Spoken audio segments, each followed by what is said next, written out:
Welcome back to the channel, D-MANTV. I'm here again. Well. 2 signings within a week. What is this for Newcastle United? Yeah? Malik Chow signed early in the week, followed by Jacob Ramsey, which was just announced today. Is the tide turning for Newcastle in our transfer window? You know, we suffered enough negativity and embarrassment. Can we come out of this window with some credibility? Who knows? We spoke a bit about the Malik Chow early on, the qualities that he brings. You know, young, pacey. Well, got a bit of pace, defends on the front foot, comfortable on the ball. What we've been screaming for, to be fair, we need cover in that back line. Someone who's going to compete with Fabian Schär, and we've got that. So I'm happy they've addressed that.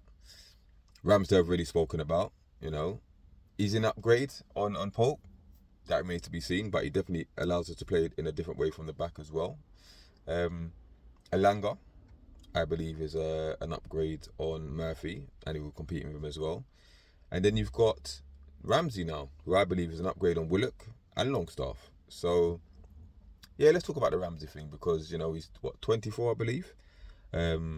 Couple seasons ago, 2 or 3 seasons ago, he was, you know, tagged one of the next big things for Aston Villa. You know, was performing very well. But then he's had a few injuries since then, which is a bit concerning. But, you know, he's still got time in his career. He's young. If he can stay fit for us, I think he'll be a good sign, prove to be a good signing. I think it's just over 40 million, I think it is. It's between 40 and 43 million, with add-ons included. But, you know, another position we've been screaming out for, especially with Willock's injury and the sale of Longstaff. We needed at least 1 midfielder. I think we need 2. But, you know, he's there to, I believe, compete with Joe Linton in the left-sided number 8 role. And not only that, I heard that he can play in the number 10 role as well. So that brings a different option to the way we play. You know, he's got a bit of pace. He's direct. You know, I think he's left-footed, I think it is. Looks like a decent finisher as well. Good ball carrier. You know, I think this is a good one. I'd like to see us sign another midfielder as well, but if we don't, at least it adds a bit of squad depth, quality for the grueling season that we're gonna embark on.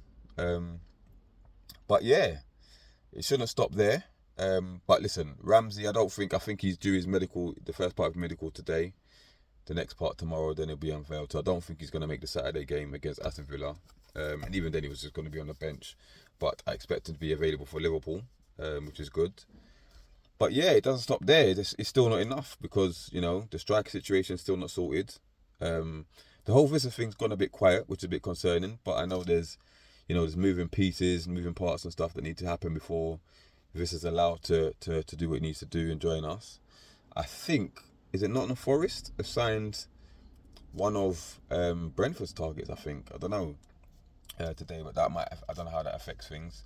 But yeah, we need to get that one in ASAP. We need to have at least 1 striker available for Liverpool. And we need to sort this Alexander Isak situation because, you know, obviously it came out a couple of days ago that apparently he said he never wants to play for Newcastle again. Obviously the club hasn't commented, Isak directly hasn't commented, but, you know, which is strange because a few months ago, our team was reporting that he was happy at Newcastle. You know, the fact we qualified for the Champions League and we won a cup, that was enough. Now, times have changed. But it needs sorting, right? Because we still need 2 strikers. Whistler's not enough. He's enough for 1 game, 2 games, whatever. Before the window closes, either Isak stays or we get a replacement. And we don't seem to be any nearer to a resolution. There's rumours that Liverpool have offered 120 million plus 5 million add-ons. If that's true, will Newcastle entertain it? I'm not so sure. Should they entertain it? You know, I'd say minimum 130, but, you know, it's not my decision. But yeah, let me know what you think. Is the tide turning for Newcastle? Are you happy with this Ramsey signing, along with Malik Chow and that? Does it put us in a better place? Or are you still concerned? Is Ramsey wasting money? You know, do we need better? You know, should the standards be higher? You know, let me know in the thoughts. And will we get Vista through before the Liverpool game? And will we end the window with 2 strikers? More importantly, is that going to stay or is going to go? Let me know in the comments anyway. You know, like, comment, subscribe, tell a friend to tell a friend, help the channel grow. And I'll see you next time. Peace.